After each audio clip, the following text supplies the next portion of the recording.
Good morning and welcome to Deck Pass Live, presented by AT&T. The USA Swimming Olympic trials are nearly complete, but there are still 2 more days of competition here from Omaha before the team is finalized.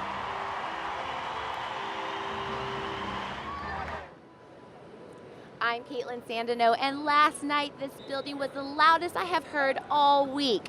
For more on last night, I'm joined by Carolyn Joyce. Good morning, Kara. Good morning, Caitlin. Kara, the headline event last night was obviously the men's 200 IM, because that means that includes Michael Phelps and Ryan Lochte, and there's sure to be a show. Absolutely. These guys are no stranger to racing each other. I think this was the event of the meet, really. Definitely. You know, we haven't seen that many fast times per se. We have 1 American record so far at this meet, and this event was no different. You know, I think both of these guys are capable of going faster in Rio, but as far as their last head-to-head race on U.S. soil, it was great. So kind of an interesting stat that I think is pretty mind-blowing. Between Phelps and Lochte, they have 93 world champ and Olympic medals combined. Yeah, they're not short on those things. Something I thought was great, Phelps mentioned that on their walkout behind the blocks, Lochte gave him a flat tire on his shoe. And they can just laugh it off at this point. They've known each other for so long. They're such good friends. So hopefully some faster times in Rio, but you can't ask more from that head-to-head race. Kind of what we predicted. It came down to the finish. I mean, you could see their times, how close that was. Let's take a listen to what they had to say. I think we were like head-to-head the whole entire race. I mean, he was right next to me, so I was able to see him the whole way. And like before going into that event, I knew it was going to be a dogfight. He wasn't going to let up, and I wasn't going to let up, and you know, it was just a race to the finish. It's kind of crazy how our races usually work. You know, they usually do come down to the touch, and I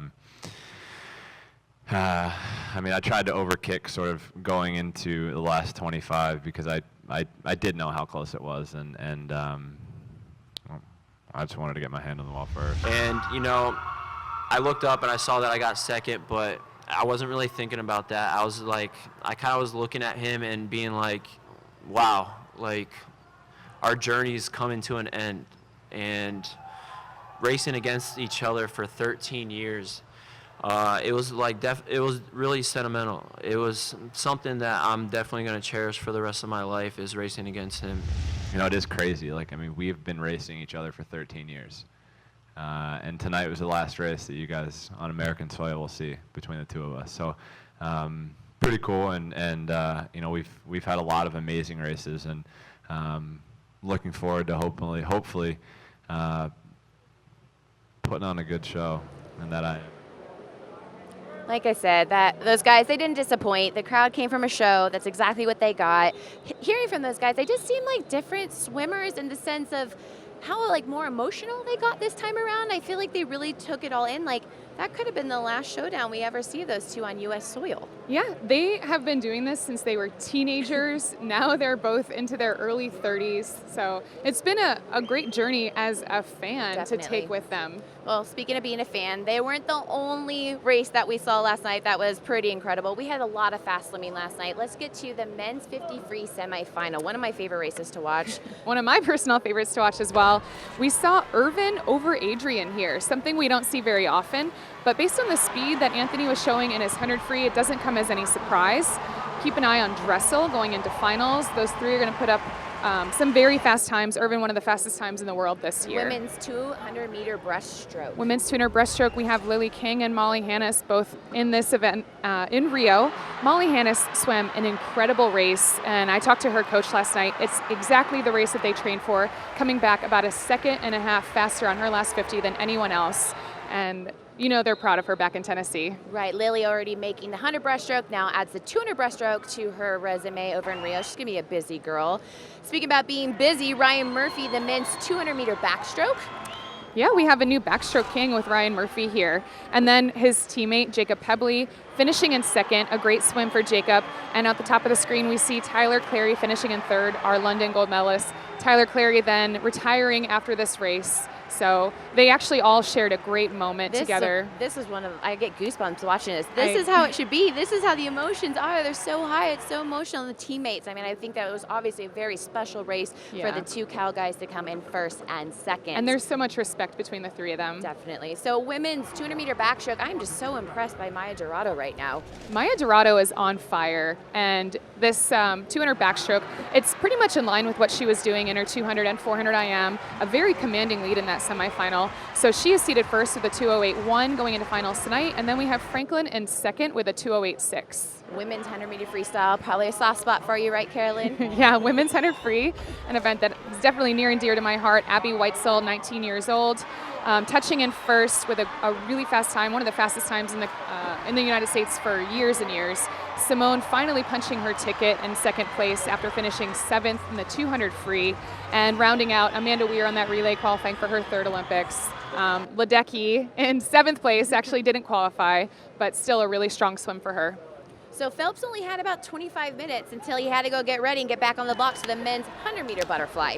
Yeah, technically Michael was not very fresh for this race, but tonight going into finals, we have Tim Phillips, who finished 4th place in this event 4 years ago. He went a best time last night, a little bit smaller than Michael when they go head-to-head. Tim Phillips is 5'11", to Michael's, 6'4". Right. So I think they're going to put on a great race tonight, but something about Michael, he does not let that race go easy. He has brought some epic finishes and always steals them. Right. I had the honor of interviewing Ryan and Michael after they were presented with their award, and Michael comes over, he's like, man, I'm tired. I was like, must get harder as you get older. Too old for this, but I think he also says that. I think he's going to be ready, fresh, ready to go, and going to put on another incredible show tonight. Yeah. So we have a little bit of a lighter schedule today on day 7. Oh my gosh, day 7. So we have the women's 50 freestyle prelims. So we should be seeing some of the same sprinters that we saw in the 100, right? Yeah, we're going to see some of the same sprinters that we saw in the 100 free, and you can tell the pool gets less and less crowded as this meet goes on. So having only 2 events this morning, we really only have the women's 50 freestylers and the men's milers in here. People to look out for. We're going to see Madison Kennedy, I think, come in with a very strong swim. Madison, unfortunately, failing to qualify for finals in the 100 free. I think is going to come out very strong in this 50 free. She seems more like a purebred sprinter to me. And then we obviously have Abby Weitzel, who finished first in the 100 free last night. Simone Manuel, she's going to have a strong swim. And maybe Olivia Smoliga, the NCAA champion from this past year. Her backstroke has been really fast at this meet, not as sharp in the freestyle, but it'll be interesting to see that one unfold. So we go the 50, and then we go completely the opposite. We go the men's 1500, or the mile, we call it, also on the schedule. What should we be looking forward to in this mile? You're right. Couldn't be more opposite. Mile. Well, we have I think he's our distance king in the United States, Connor Yeager. You know, not only has he been very consistent over the last several years. He's been medaling individually in this event, in this event over the last couple years, and he's been swimming very well here. So expect Connor to be out in front. I don't think these guys are going to push that race too hard this morning because they do have to swim the final tomorrow evening. But aside from Connor, we're going to have Andrew Gemmel in that race. He qualified 4 years ago, and then also Michael McBroom.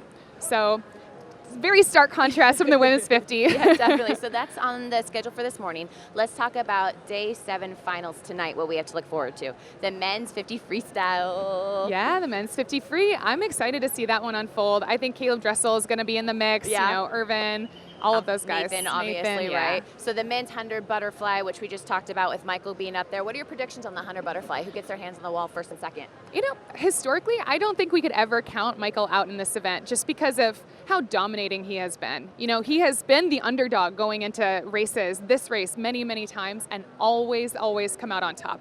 So I'm actually predicting Phelps and Phillips in this race tonight. Nice prediction. So now we get to see Katie Ledecky again, which in her 800 freestyle, would you say this is Katie's best event? Yeah, I think the 800 free is probably her best event. The women don't swim the mile as an Olympic race. The longest race that they have is the 800.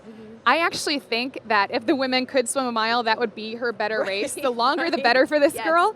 But yeah, I would say this is her best race that we offer here. And then I'm predicting Leah Smith is going to have a fantastic swim. I mean, I haven't seen somebody be that close to Katie in the 400. She was putting on a really tight push on her. Do you think that this could be a good matchup, or do you think Katie will kind of hands down take this and Leah will just have a solid swim? I think Katie will hands down take it, and I think I think one thing I like, and I think a lot of people noticed in the 400 free, was Leah is not afraid of Katie Ledecky. Right, She is good not point. afraid to ride that train, to push the limit, and we saw that phenomenal 400 out of her. Right. And putting it in perspective with the 403 world record that Janet Evans held for so long, Right. 400 is So impressive. very impressive. Right. All right, let's talk about your girl, Missy Franklin, in the 200 backstroke. What are your predictions of that? We talked about Maya. We're hoping Missy gets in there, but is there any like outside smoke that you're predicting, or what do you see? So Maya Dorado obviously has Yes. been having an incredible meet. So she's definitely, maybe one of the favorites for that top two. And then we have Franklin, who was a 108.6. A far cry from her best time, which is a Okay. 204. Her world record is a 204.0. So we know what she's capable of. She's definitely capable of swimming a lot faster than that. Right. But then we have Beisel, Right. tough Oh, stuff. right. Elizabeth Beisel. Forgot about that, She's yeah. swimming with a fractured pinky that she injured in warm up a few days ago. Wow. But you can never count out Beisel. Again, day 7, not going to disappoint. Lots to look forward to. Kara, thank you so much.